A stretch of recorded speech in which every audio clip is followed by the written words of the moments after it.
का नाम था देव शर्मा।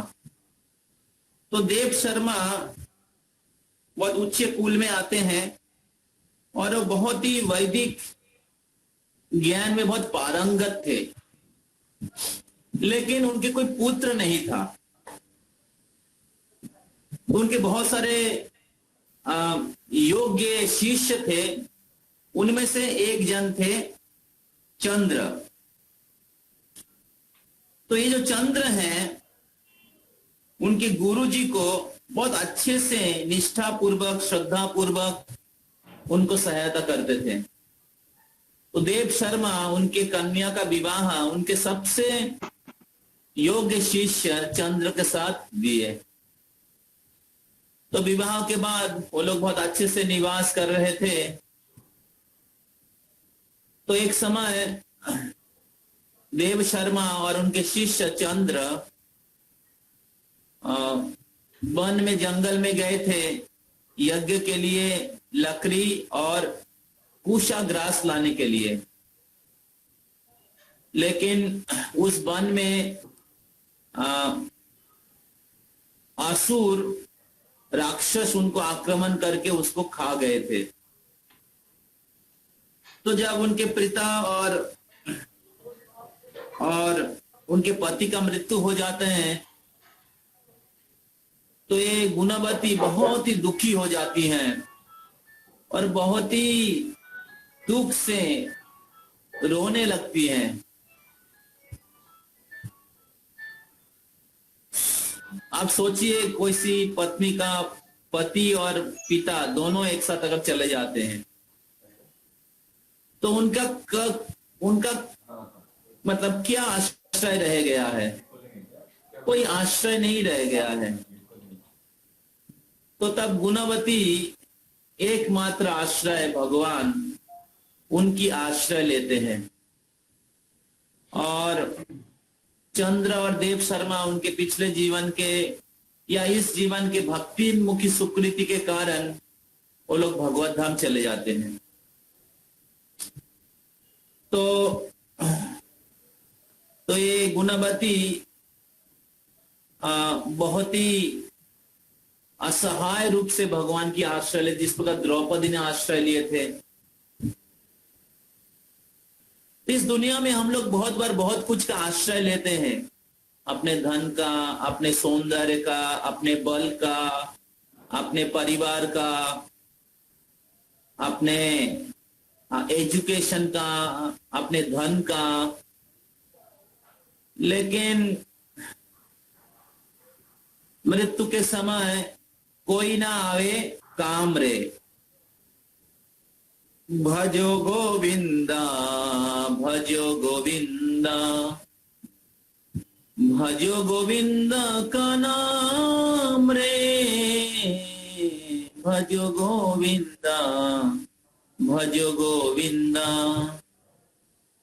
ये जीवन सुख दुख का मेला, दुनियादारी सपनों का खेला। जाना है तुझको अपना, चल रे ईश्वर के धाम रे। भजो गोविंदा भजो गोविंदा भजो गोविंदा का नाम रे।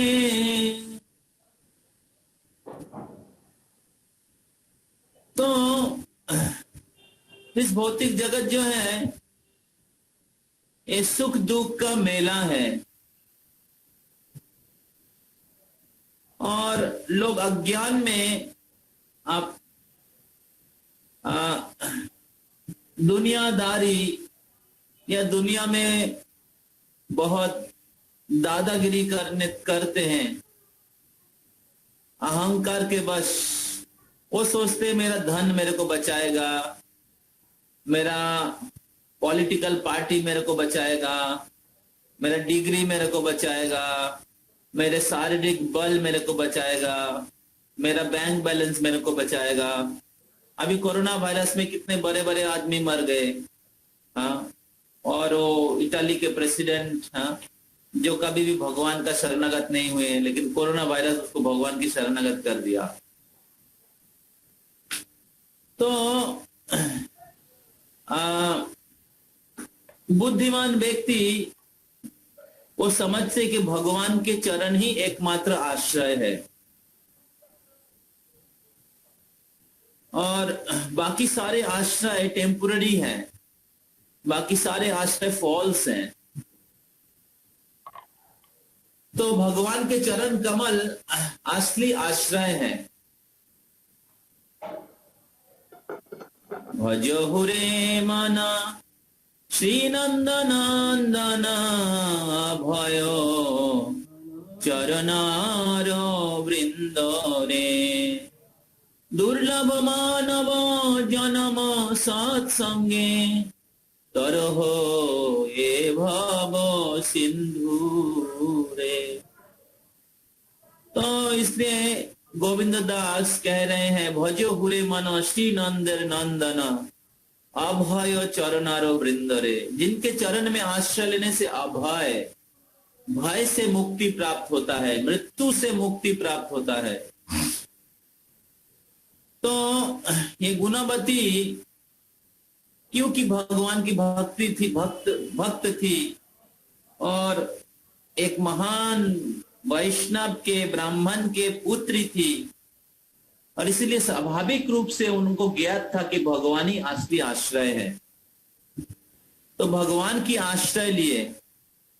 तो भगवान के भक्त लोग जीवन के कठिन परिस्थिति में भी निराश्रय नहीं होता है, निराश नहीं होते हैं, असहाय नहीं होते हैं, अनाथ नहीं होते हैं, क्योंकि भगवान उनके नाथ है।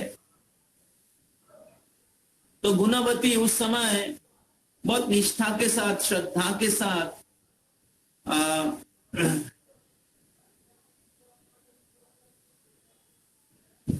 अपने पिता के संस्कार करने के बाद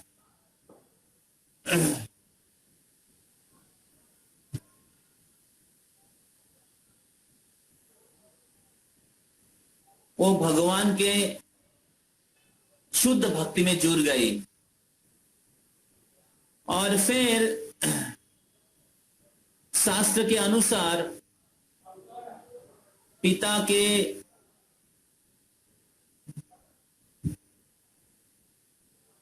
क्या बोलते हैं आज्ञा के अनुसार उन्होंने अपने जीवन में 2 व्रत बहुत सीरियसली पालन किए थे। एक है एकादशी, दूसरा है कार्तिक व्रत। तो हर साल गुणवती इस कार्तिक महीना जो है दामोदर व्रत का पालन नहीं छोड़ते थे और हर एकादशी बहुत अच्छे तरीके से पालन करती थी। उपवास रह के हरि नाम जप करके क्या बोलते रात्रि जागरण करके और भगवान की कथा का श्रवण करके पवित्र तीर्थों स्थानों में निवास करके गुणवती एकादशी और कार्तिक व्रत का पालन करने लगी। इस प्रकार बहुत साल गुणवती कार्तिक व्रत का या दामोदर व्रत का पालन किए और एकादशी का पालन किए। और इस प्रकार गुणवती बहुत उम्र में बहुत प्रवीण हो गई और एक बार उनका बहुत मतलब वृद्धावस्था में बहुत बीमार हो गई और उनको बहुत बुखार आया, लेकिन फिर भी बहुत ही दृढ़ता के साथ गुणवती गंगा में नहाने के लिए गए। और जब गंगा में नहाने के लिए गए तो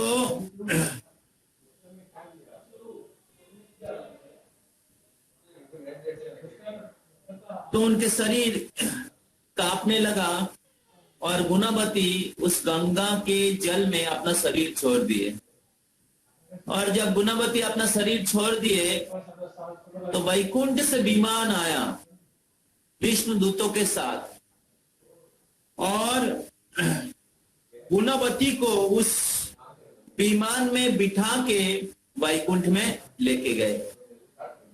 तो गुणवती कार्तिक महीना पालन करने के फल स्वरूप वैकुंठ प्राप्त किए। और फिर जब द्वापर युग में भगवान श्री कृष्ण इस पृथ्वी में प्रकट हुए तो सारे देवी देवता ब्रह्मा के साथ इस पृथ्वी में प्रकट हुए कृष्ण की लीला में भाग लेने के लिए। तो जब भगवान इस पृथ्वी में प्रकट हुए हैं यदु वंश के एक सदस्य के रूप में, तो तब गुणवती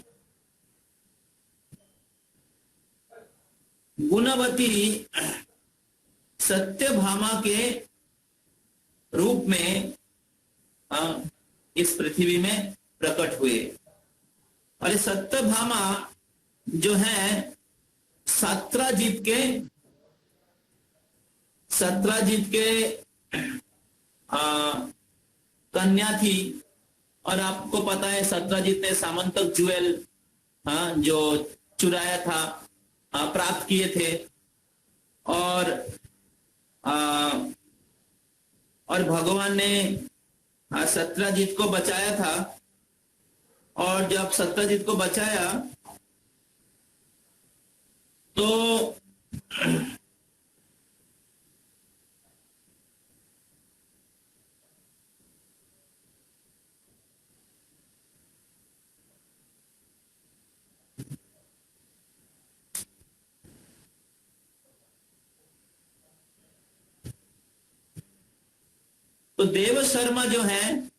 देव शर्मा जो गुणवती के पिता थे वो सत्राजित बने। और चंद्र जो है वो अक्रूर बने। और गुणवती सत्यभामा के रूप में प्रकट हुए। तो जब भगवान सत्राजित को बचाए थे तो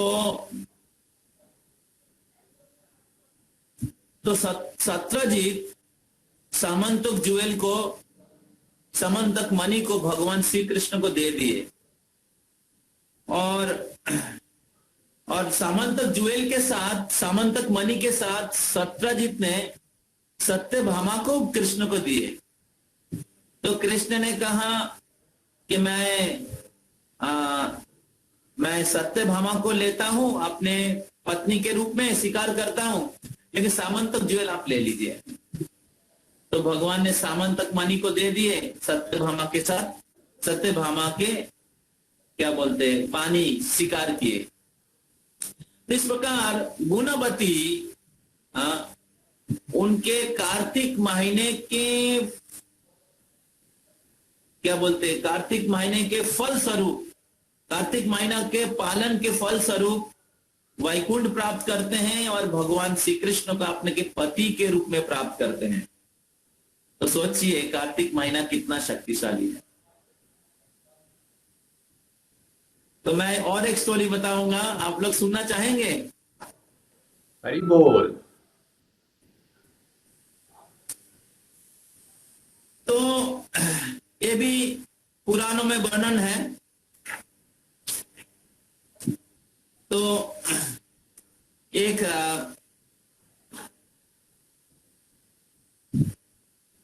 ब्राह्मण था जो द्राविड़ नामक देश में निवास करता था, जिनका नाम था बुद्धू। ब्राह्मण है लेकिन नाम है बुद्धू। पंडित होना चाहिए। तो बहुत अच्छे ब्राह्मण थे, लेकिन उनका पत्नी बहुत गिरी हुई थी। तो पत्नी अलग अलग बहुत प्रकार के पाप कर्म में नियुक्त रहती थी और उनका संग बहुत ही खराब था। और उस खराब संगति के कारण ये ब्राह्मण की पत्नी जो है बहुत अलग प्रकार के अवैध संग में जुड़ी हुई थी।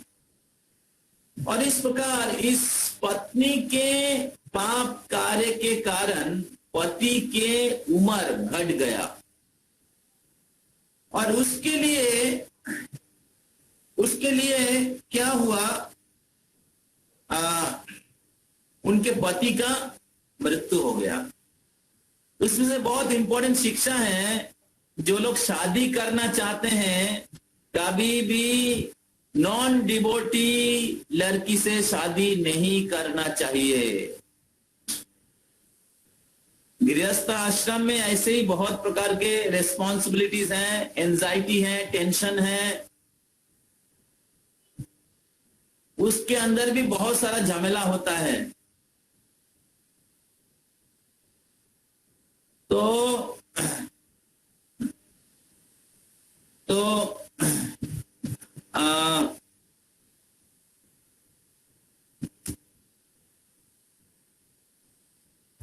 भाग्यवान व्यक्ति अगर कोई बहुत योग्य है तो कोई व्यक्ति पूरे जीवन गुरु की सेवा में निवेदन मतलब नियुक्त रह के एक जीवन भक्ति करके भगवतधाम जा सकते हैं। तो जैसे श्रील प्रभुपाद भक्ति चारू स्वामी महाराज को बोले थे, give on life to Krishna,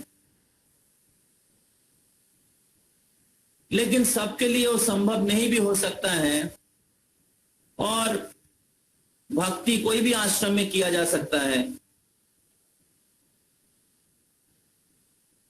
तो गृहस्थ आश्रम में भी कोई अगर बहुत ऑर्गेनाइज्ड वे में परिकल्पना पूर्वक, मतलब गृहस्थ आश्रम में ऐसे नहीं कि just get married and enjoy life, ऐसा नहीं है। ब्रह्मचारी आश्रम में भी जिस प्रकार एक व्यक्ति को बहुत ही श्रद्धा पूर्वक निष्ठा पूर्वक साधना करना पड़ता है, तपस्या करना पड़ेगा, उसी प्रकार गृहस्थ आश्रम भी तपस्या है। लेकिन लोग उल्टा सोचते हैं। तो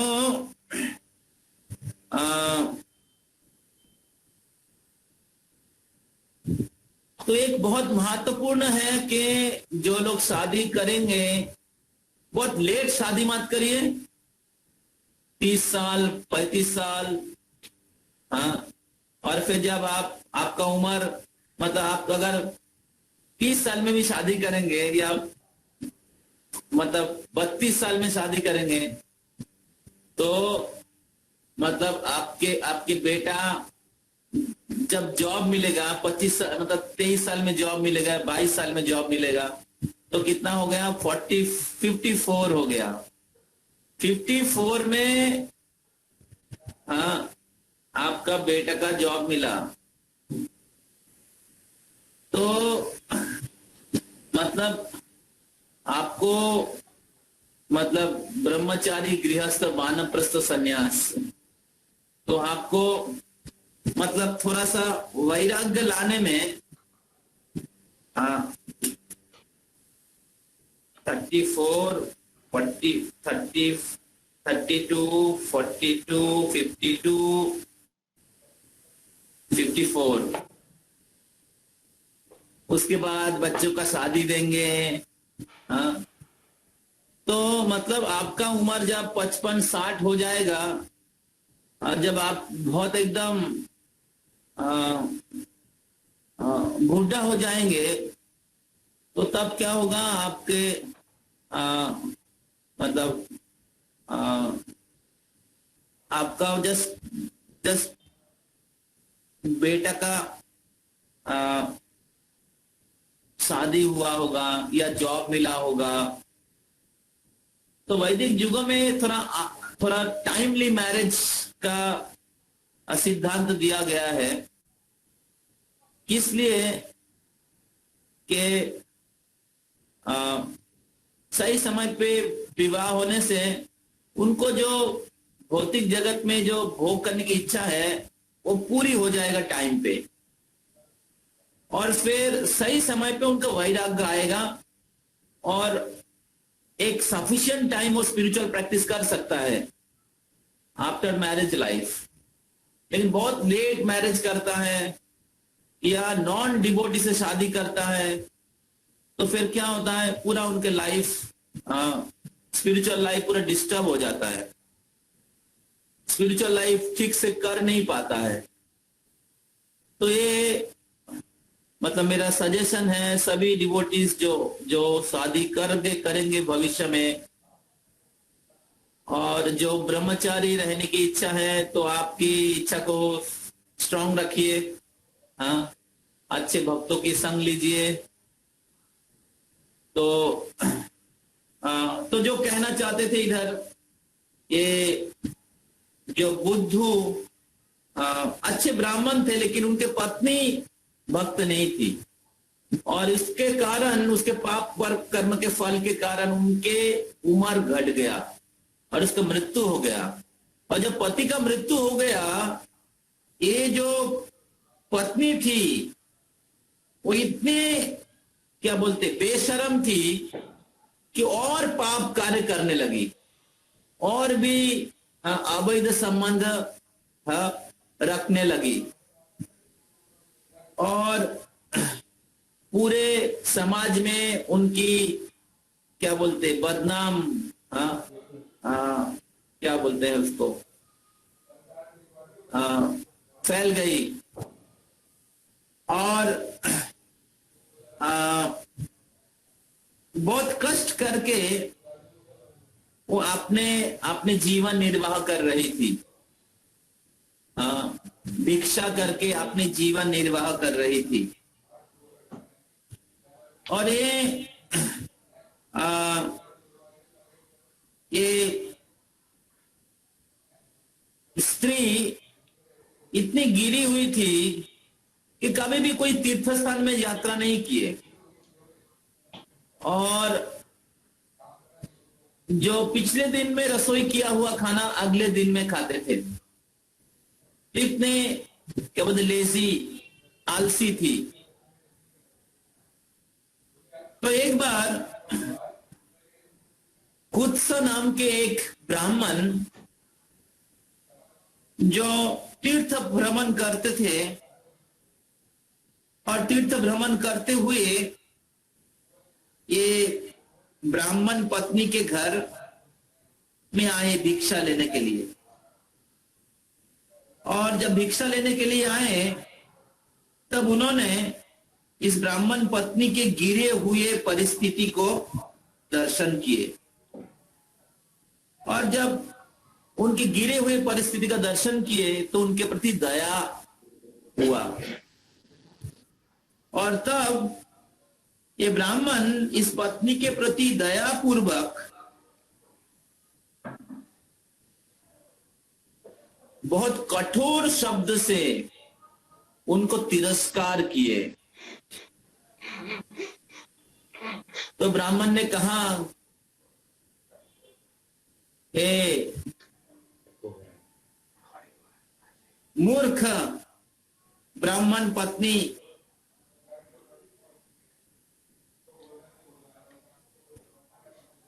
आप ब्राह्मण के पत्नी होने के बाद भी इस शरीर को आत्मा समझ रहे हैं, और इस शरीर को अलग अलग प्रकार के भोग करने के लिए आप हमेशा चिंतित हैं।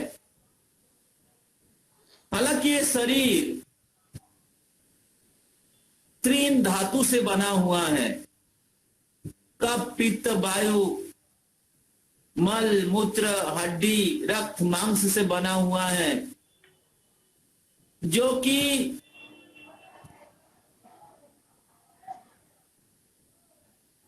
आग में राख हो जाएगा, जो कि मिट्टी से क्या बोलते हैं, मिट्टी का भक्षण हो जाएगा। उस अनित्य, असुखम, अज्ञानमय शरीर को अपने स्वरूप मान के इस शरीर को भोग करने के लिए प्रयास कर रहे हो,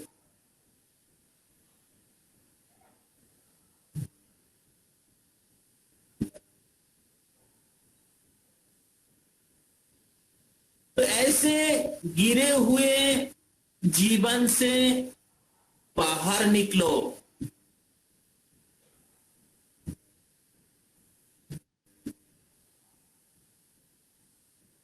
जीवन बहुत ही क्षणभंगुर है।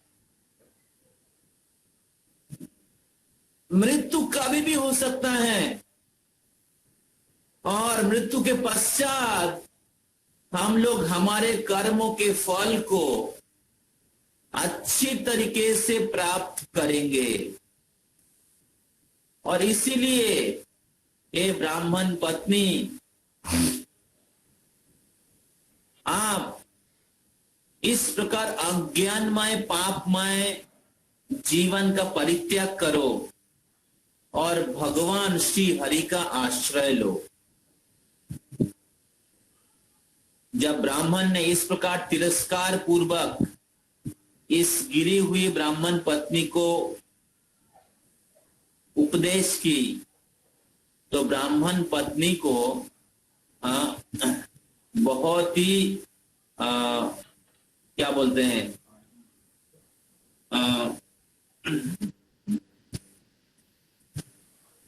झटका लगा। ब्राह्मण पत्नी को बहुत पश्चाताप हुआ। उनकी चेतना, उनकी अज्ञान खुल गई। इस प्रकार विदुर के तिरस्कार उपदेश से धृतराष्ट्र की अज्ञान खत्म हुआ और धृतराष्ट्र अपने आसक्ति धन के प्रति, मतलब सिंहासन के प्रति आसक्ति छोड़ के जंगल में प्रवेश किए थे भगवान की शरण लेने के लिए। उसी प्रकार इस ब्राह्मण पत्नी के वैराग्य उत्पन्न हुए इस ब्राह्मण के उपदेश से। और फिर ब्राह्मण ने कहा, हे ब्राह्मण पत्नी, आप भगवान श्री हरि का आश्रय लीजिए और कार्तिक महीने के समय भगवान विष्णु की प्रसन्नता के लिए, भगवान विष्णु के प्रसन्नता के लिए आप उनकी आराधना करिए। कार्तिक महीने में भगवान श्री विष्णु, श्री हरि का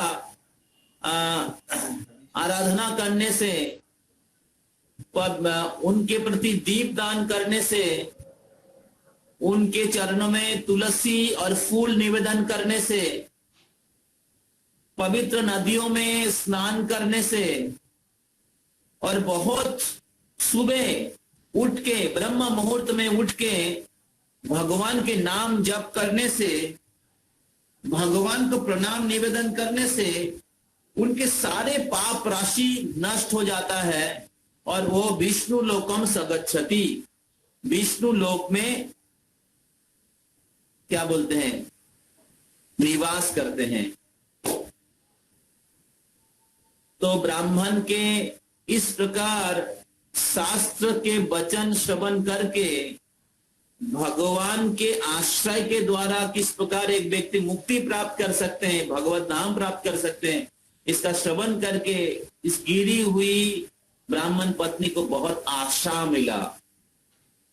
और फिर आगे जब कार्तिक महीना आया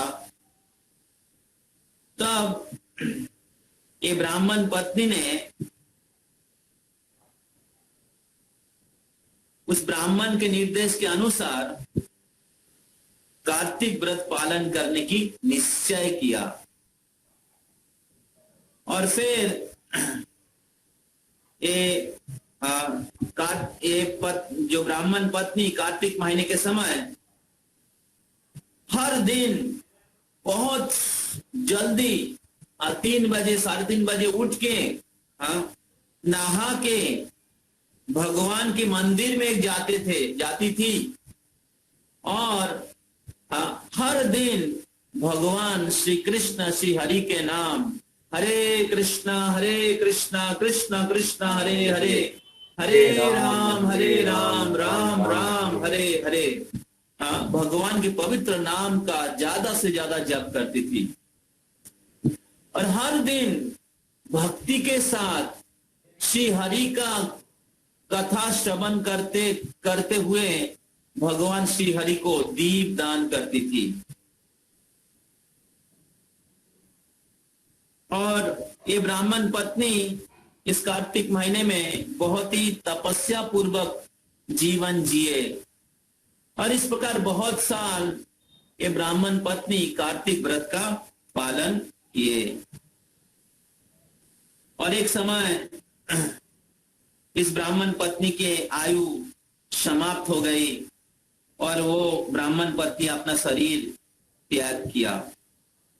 और जब ये ब्राह्मण पत्नी शरीर त्याग किए तो ब्राह्मण पत्नी पहले स्वर्ग लोक गमन किए और स्वर्ग लोक में स्वर्ग के ऐश्वर्य का क्या बोलते हैं उपभोग करके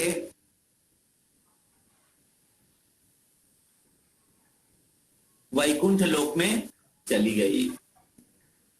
तो इस प्रकार इस ब्राह्मण पत्नी के जैसे गिरी हुई औरत भी कार्तिक व्रत का पालन करके वैकुंठ प्राप्त किए।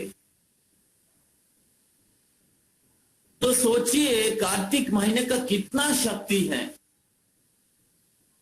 तो स्कंद पुराण में कहा गया है, even slightest performance of the devotional service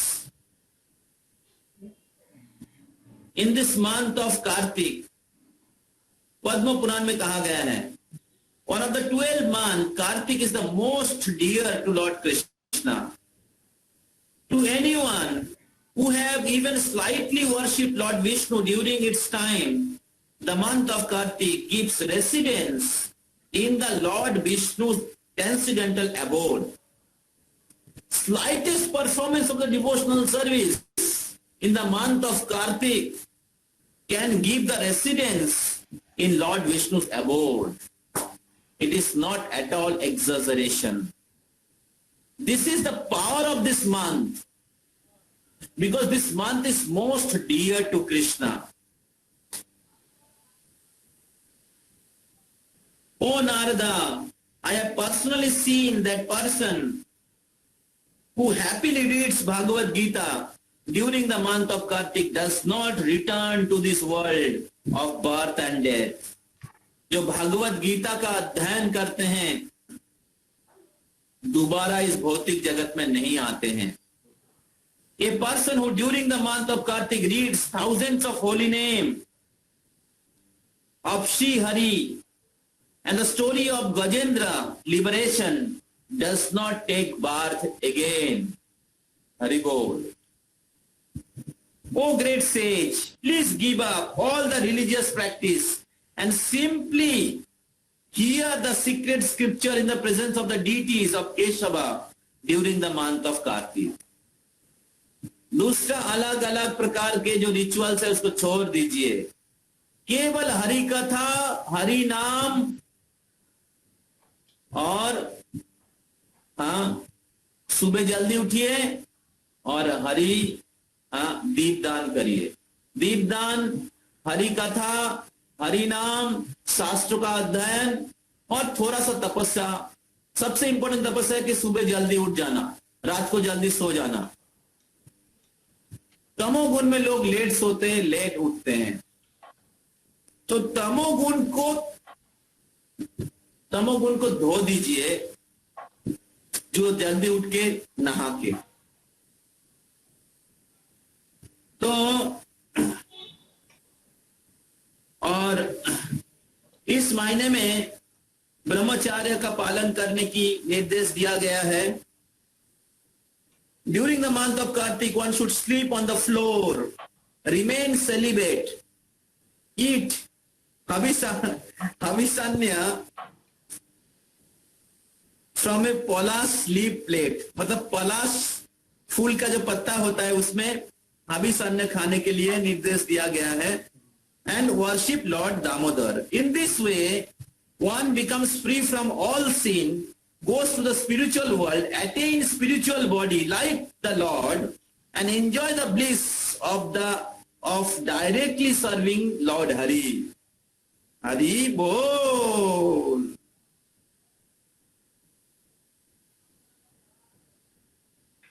तो इसलिए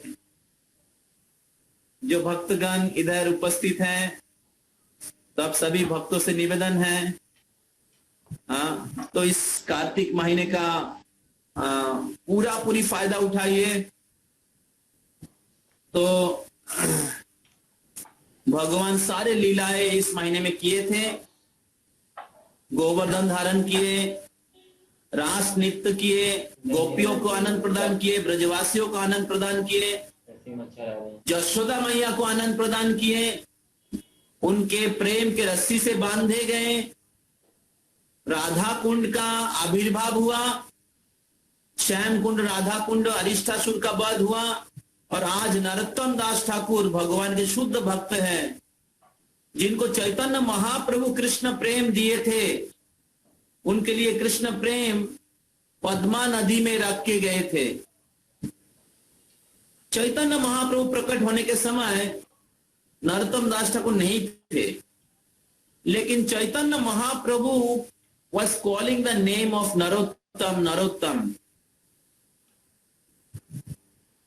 और चैतन्य महाप्रभु पद्मा नदी में नरोत्तम दास ठाकुर के लिए कृष्ण प्रेम रख के गए थे। और जब नरोत्तम दास ठाकुर पद्मा नदी में स्नान किए तो नरोत्तम दास ठाकुर को कृष्ण प्रेम का प्राप्ति हुआ। और नरोत्तम दास ठाकुर जब स्नान किए तब पद्मा नदी में प्रेम का फ्लड आ गया, और नरोत्तम दास ठाकुर के शरीर के रंग गौर वर्ण हो गया, चैतन्य महाप्रभु के जैसे। और वो कृष्ण प्रेम में अष्ट सात्विक विकार, जो प्रेम के अलग अलग स्तर होता है, अलग अलग भाव होता है, वो प्राप्त किए। तो नरोत्तम दास ठाकुर महान आचार्य हैं, स्वयं चैतन्य महाप्रभु उनको कृष्ण प्रेम देके गए। और हमारे जितने भी भजन हैं हम लोग गाते हैं, नरोत्तम दास ठाकुर का लिखा हुआ है। तो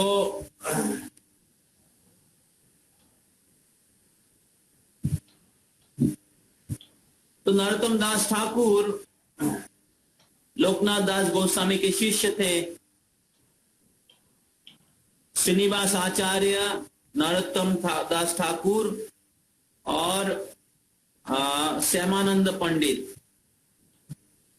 तो जितने भी आचार्यों के ग्रंथ थे, छह गोस्वामी के लिखा हुआ ग्रंथ को वो वृंदावन से बंगाल लेके आए थे उसका वितरण करने के लिए।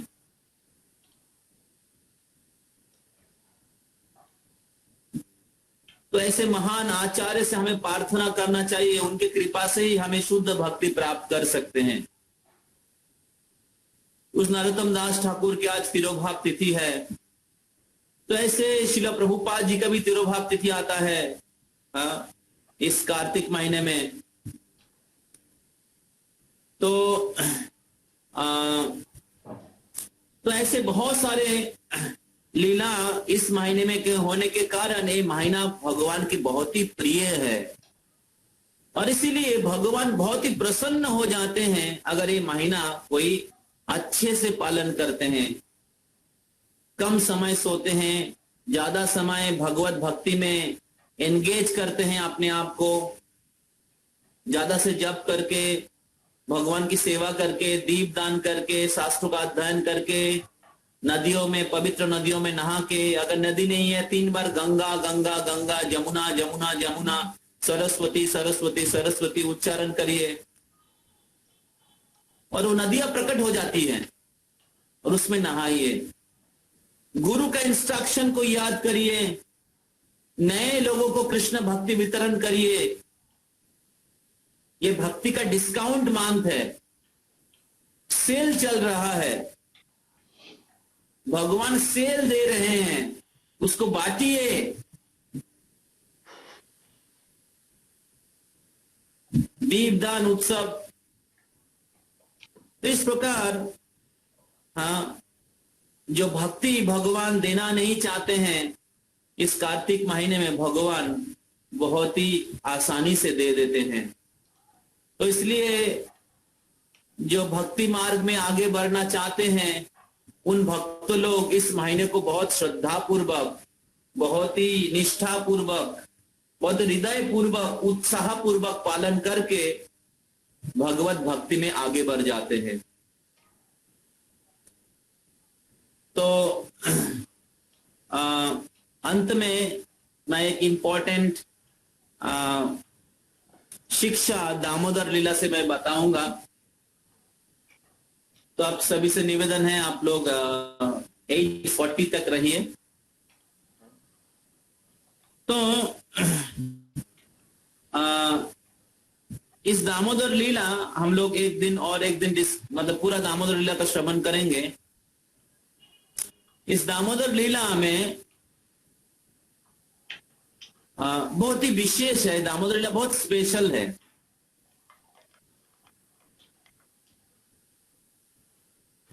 तो दामोदर लीला में उधर एक श्लोक है,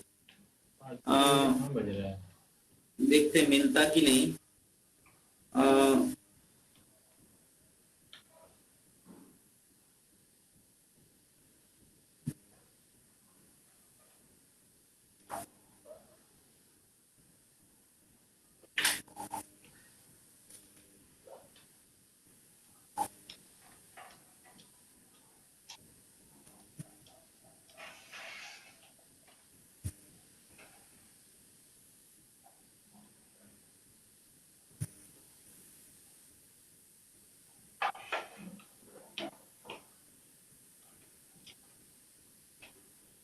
हारने वाला है इलेक्शन। ट्रम्प इलेक्शन हारने वाला है। हाँ, वो दूसरा गोरा आदमी आने वाला है ना।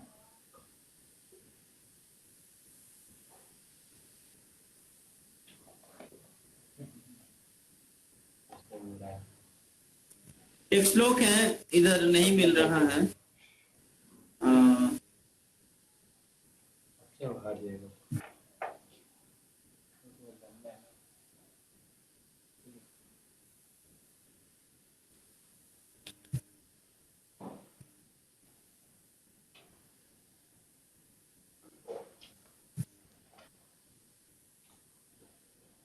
एक बार देखिए, अगर निकाल सकते हैं, हरिना भृत्य वत्सला। तो इस लीला में भगवान, इस दामोदर लीला में भगवान अपने भगवत्ता को परित्यक्त किए और उनके भक्तों की भृत्य बन गए।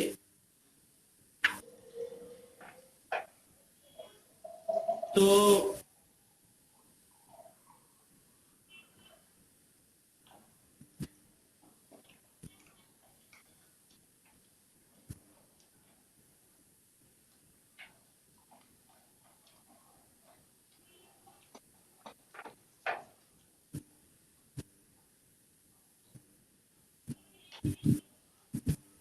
हाँ, एवं संदर्शितो हि अंग्या हरिना वृत्तवत्सला स्वभासेनापि कृष्णेन यस्येदं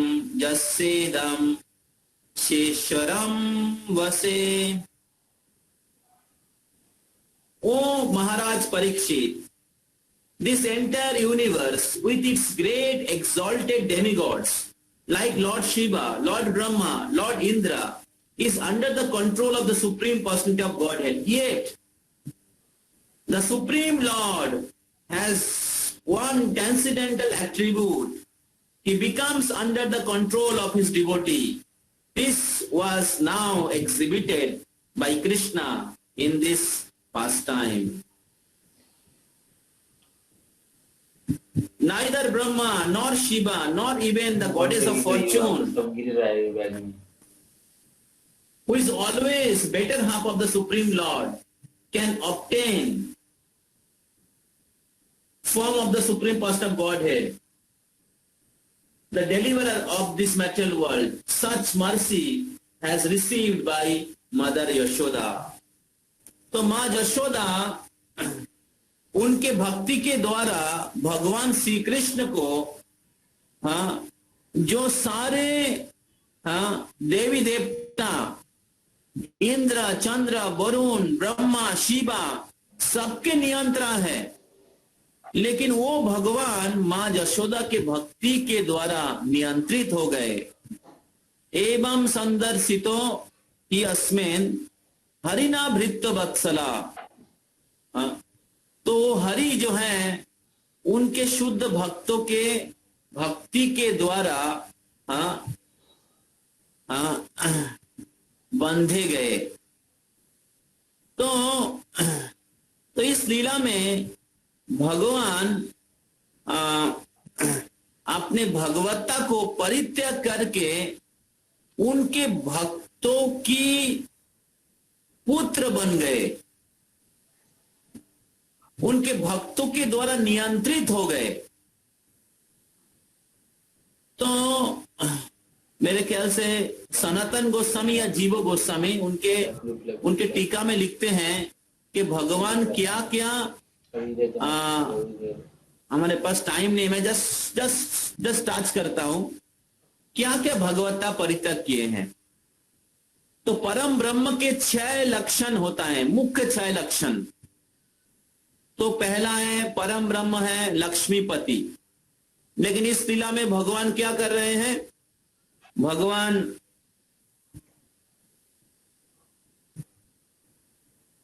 माखन चोरी कर रहे हैं, और क्योंकि माखन चोरी कर रहे हैं इसलिए मां यशोदा सोच रहे कि हमारे लाला मेरे घर में मक्खन का क्या कमी है, कृष्ण क्यों दूसरे के घर में चोरी करेगा, और चोरी करके बाद में बड़ा डाकू बन जाएगा। मैं सबका कॉम्प्लेन नहीं सुनना चाहती हूं, मैं खुद कृष्ण के लिए दधी मंथन करूंगी। और इसीलिए लीला का शुरुआत हुआ है कि कृष्ण चोरी करने के लिए जाता, सब लोग कॉम्प्लेन करते, यशोदा तेरी बेटा चोरी करते हैं माखन। तो कृष्ण लक्ष्मीपति हैं, लक्ष्मीपति कभी चोरी करता है? हरि बोल। लेकिन कृष्ण चोरी कर रहे हैं इधर, क्योंकि सारे गोपियां चाहती थी कि कृष्ण उनके घर में आए और उनके घर से माखन चोरी करे, और इस प्रकार कृष्ण का दर्शन होगा। तो एक है लक्ष्मीपति जो कृष्ण परित्याग किया, दूसरा है आत्माराम। आत्माराम मतलब खुद में प्रसन्न रहते हैं, क्योंकि भगवान पूर्ण है तो भगवान को बाहर से किसी चीज का जरूरत नहीं होता है, सब कुछ भगवान के अंदर ही है। लेकिन इधर भगवान को आत्माराम होने के बाद भी भगवान को भूख लग जाता है। हाँ, तो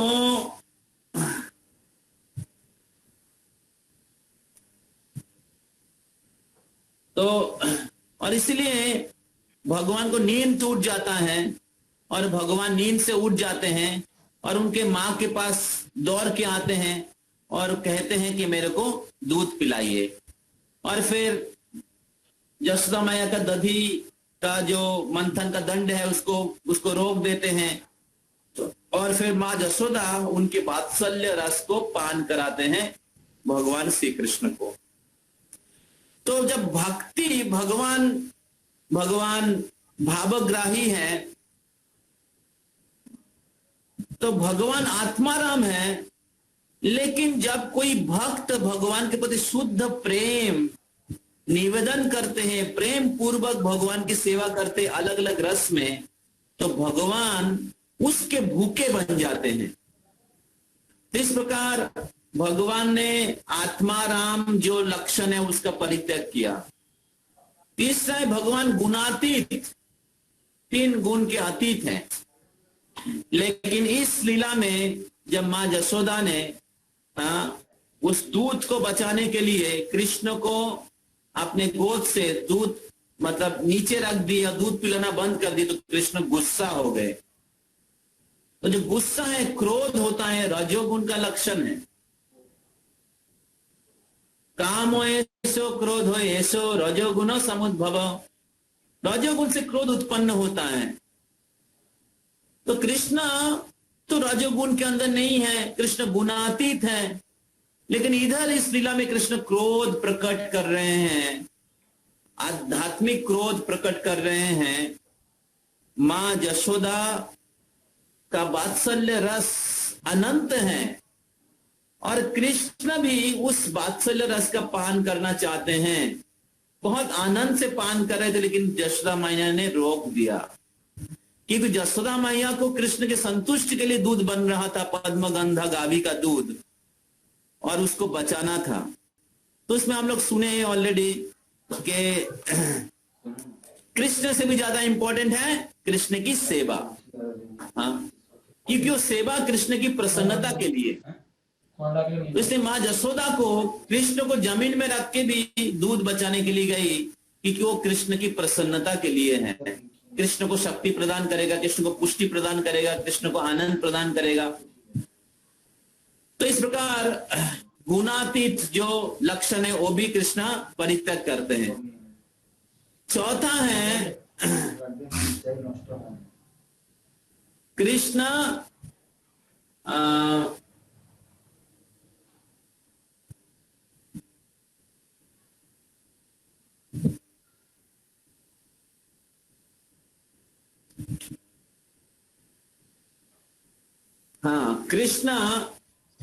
कृष्ण जो होते हैं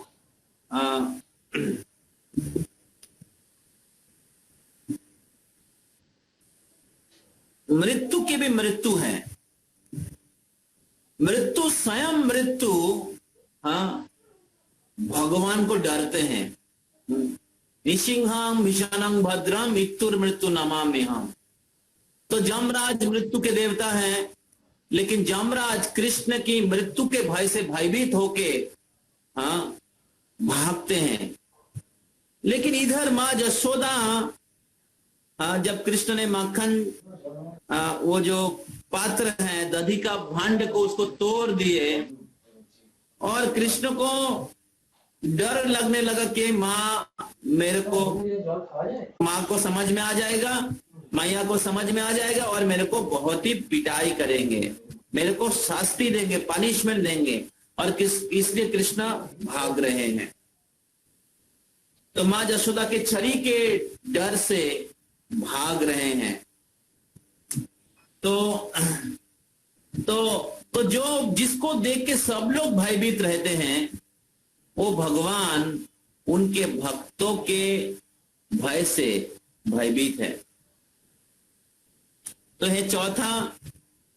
और 6 है, 5वां है, मतलब एक मैं भूल गया, आत्मकाम होगा। आत्मकाम का उदाहरण मेरे को याद नहीं आ रहा है, इस लीला में होगा। आत्मकाम मतलब कभी भी कोई इच्छा जागृत नहीं होता, क्योंकि आत्माराम आत्मकाम थोड़ा सिमिलर है, थोड़ा पढ़ना पड़ेगा। और 5वां है मुक्ति प्रदाता। तो भगवान मुक्ति प्रदान करते हैं।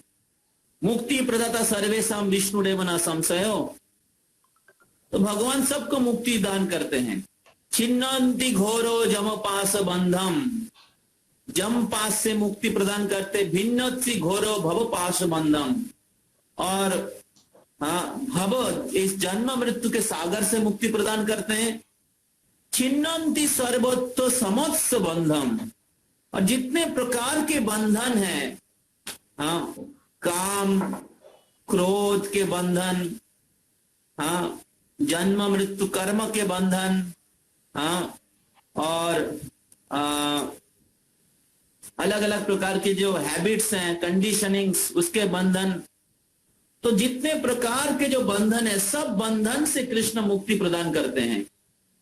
लेकिन इधर भगवान श्री कृष्ण मुक्ति प्रदाता होने के बाद भी, मुक्तिदाता होने के बाद भी, माँ यशोदा के प्रेम के द्वारा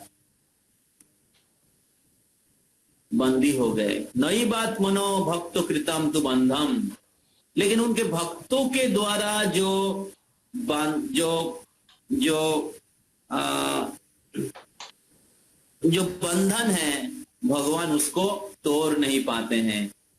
और इस प्रकार मां यशोदा के प्रेम भगवान को जो भगवान को एक साधारण पुत्र बना दिया। दूसरे शब्दों में जो भगवान ब्रह्मा के ईश्वर है, शिव जी के ईश्वर है, देवी देवताओं के ईश्वर है, इवन वैकुंठ में भगवान विष्णु सब भक्तों के पालक हैं।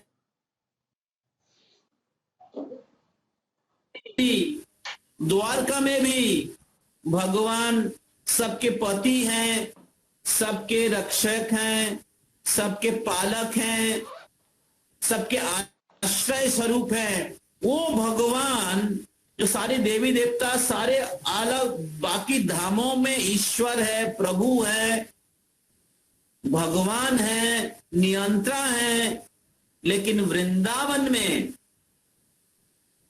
भगवान अपने सारे भगवत्ता को परित्याग करके उनके भक्तों के भक्ति का आस्वादन करने के लिए, उनके भक्तों के भक्ति के साथ आदान प्रदान करने के लिए भक्तों के प्रेम के द्वारा नियंत्रित हो जाते हैं, भक्तों के क्या बोलते वशीभूत हो जाते हैं, भरीना भृत्त वत्सला, भक्त वत्सल हो जाते हैं, भक्तों के पुत्र बन जाते हैं, भक्तों की सखा बन जाते हैं, भक्तों के प्रेमिक बन जाते हैं।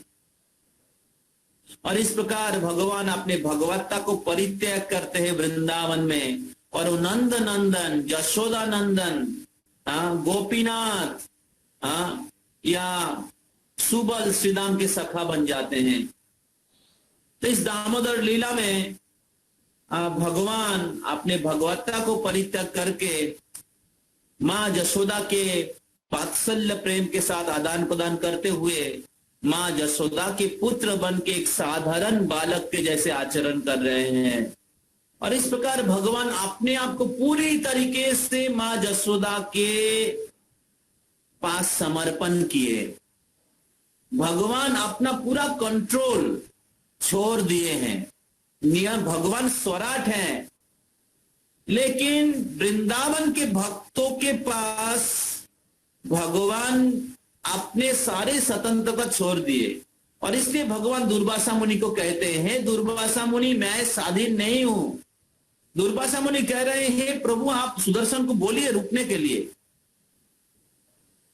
और दुर्वासा मुनि भगवान कह रहे कि नहीं सुदर्शन मेरा बात नहीं सुनने वाला है। बोले आप तो स्वतंत्र हैं।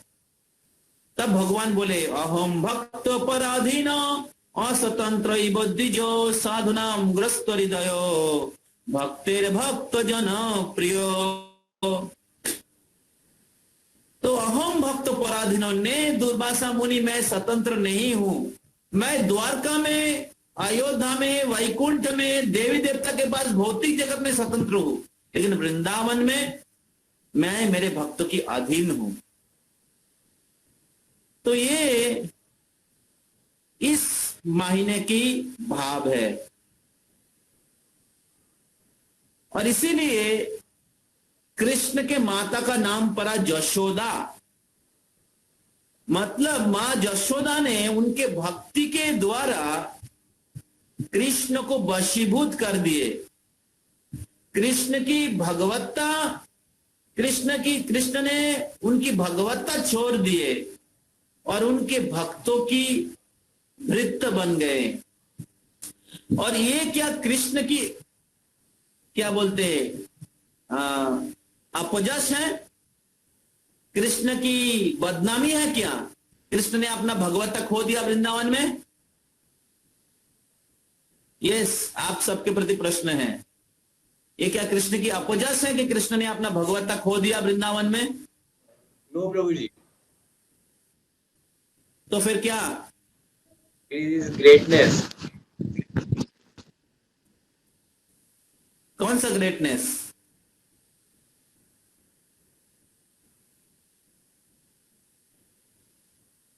That he कौन? means he will be in control of his devotees.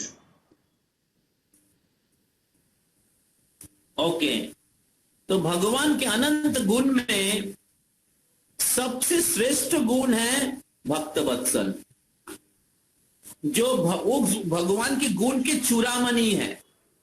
भगवान उनके भक्तों के प्रेम के वशीभूत हो जाते हैं। भक्त लोग भगवान की सेवा करते हैं, भगवान भक्तों की सेवा करते हैं। तो ये भगवान की महिमा है कि भगवान अपने भक्तों की भृत्य बनने के लिए तैयार रहते हैं और भक्तों के भक्ति में बिक जाते हैं। तो भगवान को आप किसी तरीके से नहीं खरीद सकते हैं, किसी तरीके से आप प्रसन्न नहीं कर सकते हैं। वेदेषु दुर्लभम अदुर्लभम आत्मभक्तो, वेद के ज्ञान के द्वारा भी भगवान को समझना, भगवान को प्राप्त करना दुर्लभ है, लेकिन अदुर्लभम आत्मभक्तो, लेकिन उनके भक्तों के द्वारा भगवान सुलभ है, अदुर्लभ है। तो इसलिए हमें समझना चाहिए कि भक्ति से ही भगवान को प्राप्त किया जा सकता है, और वो भक्ति भगवान दे देते हैं इस कार्तिक महीने में। और भक्ति भगवान देते हैं उनके शुद्ध भक्तों को। तो शुद्ध भक्तों को प्रसन्न करने के द्वारा जस्मिन तुष्टे जगत तुष्टो, या जस्य प्रसादात भगवत प्रसादो। The secret of success in spiritual life is to satisfy the spiritual master and previous आचार्यस। सदगुरु एवं पूर्वातन आचार्यों को प्रसन्न करने के द्वारा हम लोग भगवान को प्रसन्न कर सकते हैं।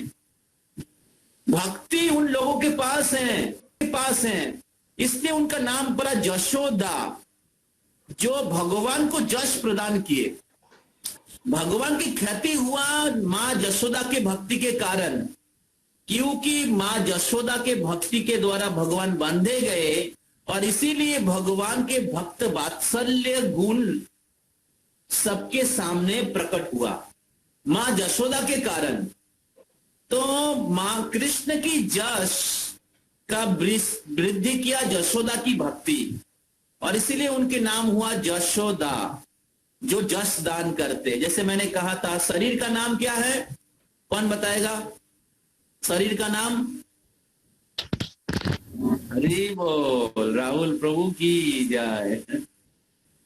तो शरीर का नाम है क्लेशदा, जो क्लेश देते हैं। और नारद मुनि का नाम, नारद का अर्थ क्या है? जो नारायण को देते हैं। और कृष्ण के मां का नाम क्या है? जशोदा। क्या इसका अर्थ? नारायण देते हैं, जो यश देते हैं। अरे कृष्ण को कुछ चीज का कमी है क्या? यशोदा हाँ, यश देते हैं। कृष्ण के पास कुछ कमी है? भगवान को कृष्ण भगवान। हम लोग तो 6 ऑपुलेंस में पढ़े हैं ना, all wealth, all beauty, all strength, all knowledge, all renunciation, and all fame. Then why Krishna's name became Krishna? Ma Jashoda is giving fame to Krishna. Huh? Glories. So why? Because Krishna become bound by the love of his pure devotees. Pure devotees are never separated from Krishna. Cannot exist without his devotee, and devotee cannot exist without Krishna.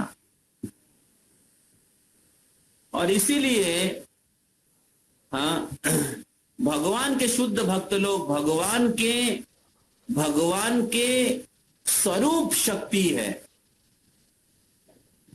भगवान से अभिन्न है।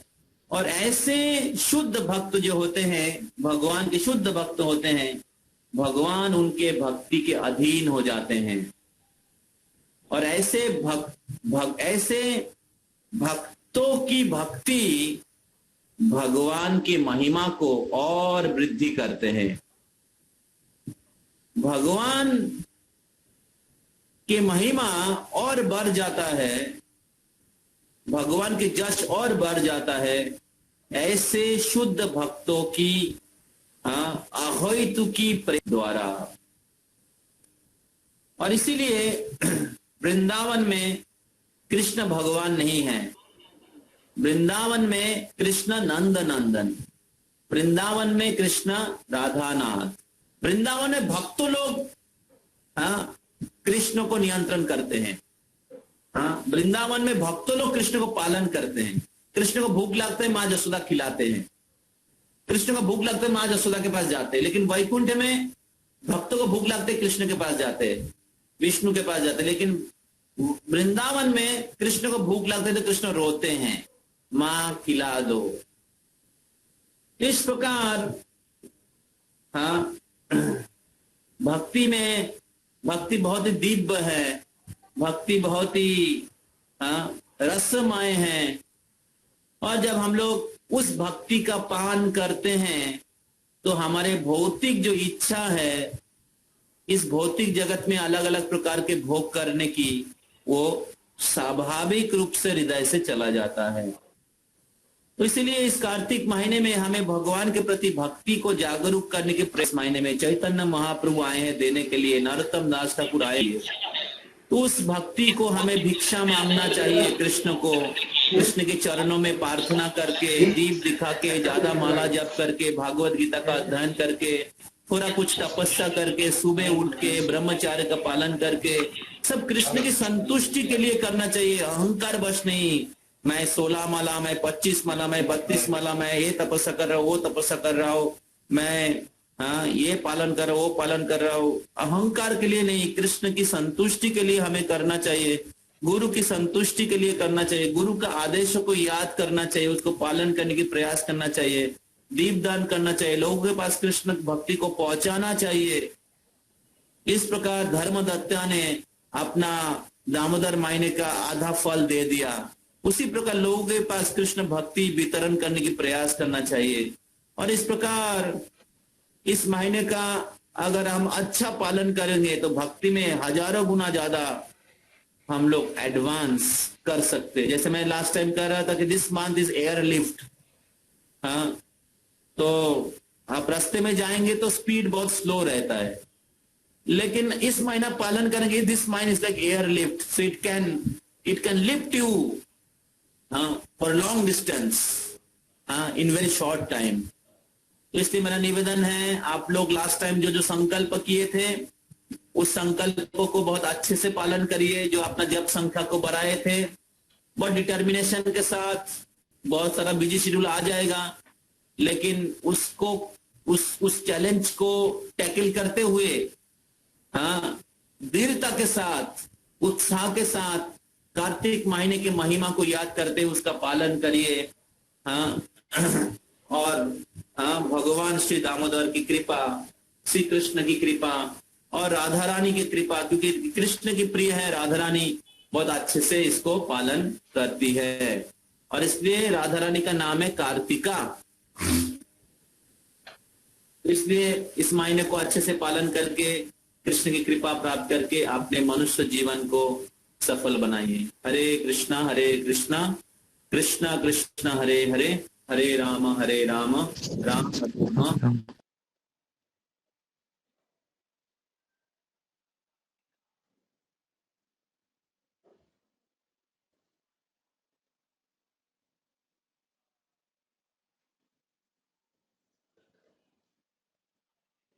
कृष्णा कृष्णा हरे हरे, हरे राम राम राम हरे हरे।